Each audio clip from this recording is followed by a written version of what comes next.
Hi, Stuart Sutton at Acre Plus Homes. Hope you're having a great day. You've probably heard of the professor who started every year by putting 3 buckets of water in front of his desk, inviting 2 students forward.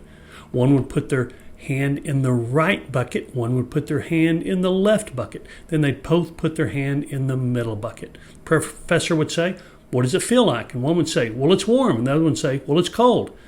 That's because one bucket on the far side was hot water, the other was cold water.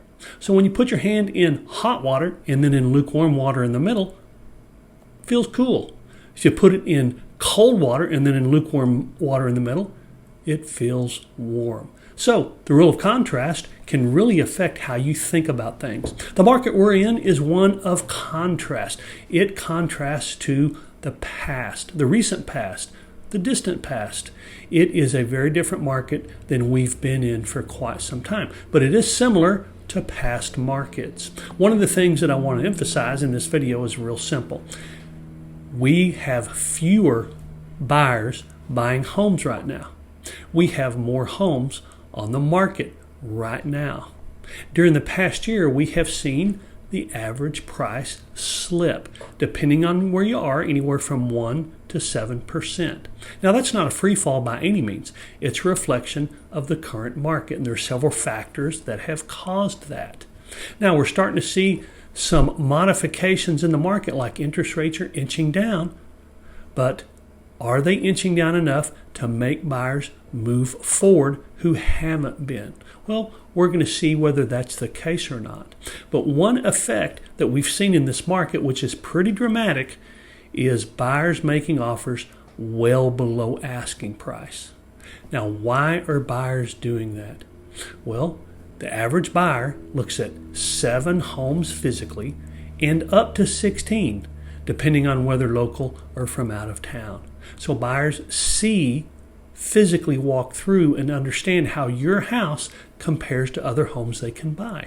So when they make that offer and it seems to you to be low, it may not seem to them to be low because they are using a different perspective. I hope that makes sense. Now, one thing that we've done in this market is encourage receptiveness no matter what the offer's like. And it has actually paid off. This year alone in 2024, we have gotten several extremely ridiculous, or what we thought would have been ridiculous offers, up to a reasonable negotiating point where the seller was okay accepting it.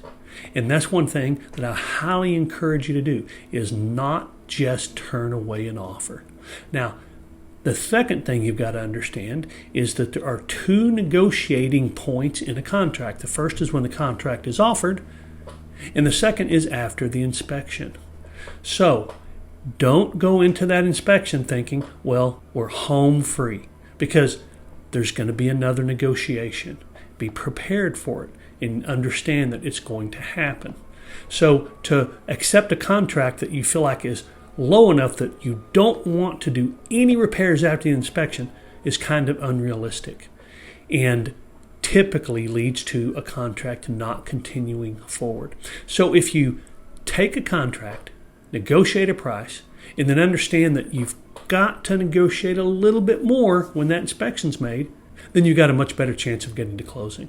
Some buyers will even say, "Oh, no, don't worry about it. We're not going to ask for any repairs. No, don't worry about it." But then they do the inspection, they come back and they ask for repairs. So just be prepared mentally for that. My wife, when we first met, said something that she has said ever since. She said, "That's just something you think." And I thought at the time, well, yeah, that is what I think. But then I realized that when she said that, it would soon follow with how I really ought to be thinking, which was from her perspective. So that's just something you think is something I still hear today. As a matter of fact, we moved recently. I have less closet space, and guess what is no longer there? Well, my clothes that I wore when I was a few pounds lighter. When I asked her about it, she said, "Well, why do you want to keep those?" I said, "Well, I think I'm probably going to be able to fit into them again." And she said, "That's just something you think." And she said it with love, of course. But in this market, you need to understand that if you think that it's going to go back to the way it was, You might listen to what my wife might say to you, and that's just something you think. So adapt to this market, be prepared for what's going on in this market, and move forward and do the best you can.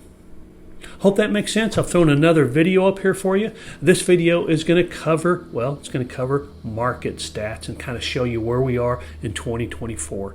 Mash that like button if you like this video. If you want to see more, subscribe. Hope to see you on the next video. And remember, it's your choice, so make it a powerful day.